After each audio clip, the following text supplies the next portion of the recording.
ఇదివరకు రోజుల్లో రోజుకి 200 కిలోల వరకు ఒక్కోసారి 200 కిలోల వరకు స్వీట్లు వచ్చిన సందర్భాలు ఉన్నాయి. ఇప్పుడు చూస్తే ఎన్నెన్ని కిలోల బంగారాలు వస్తున్నాయో చూడండి. కిలోల బంగారాలు. అదృష్టలక్ష్మి దేవాలయానికి యాక్చువల్గా 1000 కిలోల బంగారం అంటే చాలా గొప్ప అవుతుందా అనుకున్నారు.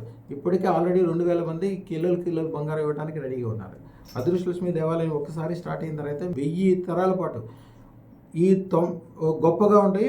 ఇప్పుడు ఈ 90 రోజుల్లో అదృష్టం పెట్టుకున్న వాళ్ళ యొక్క అందరి యొక్క ఫోటోలు అంటే వాళ్ళ గోత్రనామాలు. ఆ గోత్రనామాలు అక్కడ శిలాఫలకంతో లక్ష్మీ దేవాలయంతో రాయబడి ఉంటాయి.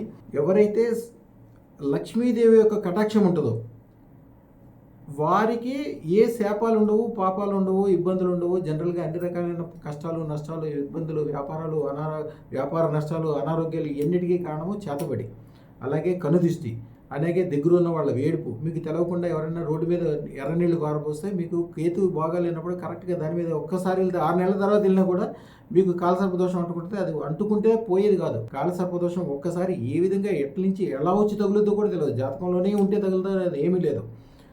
ముఖ్యంగా గొప్ప కోరుకునే వాళ్ళు, ఉదాహరణకి మీ అమ్మాయికి పెళ్లి చేద్దాం అనుకుంటున్నారు, మీ అబ్బాయికి పెళ్లి చేద్దాం అనుకుంటున్నారు. సరైన టైంకి పెళ్లి చేసి వాళ్ళ ద్వారా వచ్చే సంతానం ద్వారా మీరు అద్భుతంగా ఉండాలనుకుంటే, ఆ వచ్చే పిల్లలు మీకు అనుకూలంగా ఉండాలి, ఆ మనవరాలతో సుఖ సంతోషంగా ఉండాలి, అదృష్టరత్నంతో కూడిన రింగే మీరు పెట్టాలి. అంతేగాని మీరు జాతకాలు చూసుకుని నక్షత్రాలు బాగున్నాయని, లేకపోతే ఫలాలు 36 పాయింట్లకి 18 పాయింట్లు వచ్చినాయి తలతెక్క వ్యవహారాలు చేసి పిల్లల యొక్క భవిష్యత్తుని చెడగొట్టద్దు.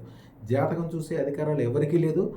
పెళ్ళి అంటేనే కళ్యాణం. మీరు కులం చూడండి, గోత్రం చూసుకోండి, వాళ్ళ డబ్బులు చూసుకోండి, వాళ్ళ పనులు చూసుకోండి, మీకు అనుకూలంగా ఉంటుందో లేదో చూసుకోండి, మీ పిల్లనో బ్రహ్మాండంగా చూసుకుని మీ వంశం అభివృద్ధి చెంది సుఖం సంతోషంగా ఉండేది అదొక్కటే చూసుకోండి. మీరు ఎవరినైనా చూడండి, మీ ఇంట్లో మీ ఊర్లో పెద్ద మనిషి అయిన ప్రెసిడెంట్ గారినో, ఎమ్మెల్యే గారినో, ఎంపీ గారినో కానీ, మీ తల్లిదండ్రులు, మీ తాతలనైనా ఎవరైనా గమనించండి, ఎవరు జాతకాలు చూసుకుని పెళ్లి చేసుకోవాలి.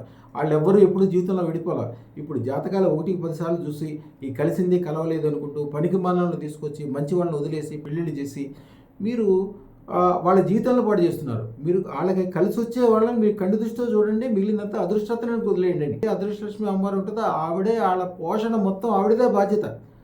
ప్రపంచానికే అదృష్టాన్ని అందించి ఆవిడ మీ ఒక జంటగా ఆవిడ చేయలేదా? అదృష్టరత్నాలు పెళ్లి సమయంలో కంపల్సరీ పెట్టించండి, పెళ్లికి ముందు పెట్టించండి. వాళ్ళకి అదృష్టరత్నాలు పిల్లోడికి అంటే పెళ్ళికొడికి పెళ్ళికూతురికి ఉండడం వలన ఒక గ్యారంటీ, వాళ్ళ జీవితంలో గ్యారంటీకి బాగుపడతారు. వీళ్ళు 1000 మందికి భోజనం పెట్టగలుగుతారు, సుఖ సంతోషంతో ఉంటారు. అంటే ఇదంతా ఎక్కడ ఉంటుంది? మీరు కేవలం ఖర్చు చేసే 1 తులం బంగారం ఉండే అదృష్టరత్నం, సుఖశాతరత్నం. మీ ఓపిక ఉంటే 10 లక్షలు, 16 లక్షలది, 1,16,00,000 కూడా పెట్టుకోవచ్చు. మీ ఓపిక ఎంత బెస్ట్ మీరు పెట్టగలిగితే అంత బెస్ట్.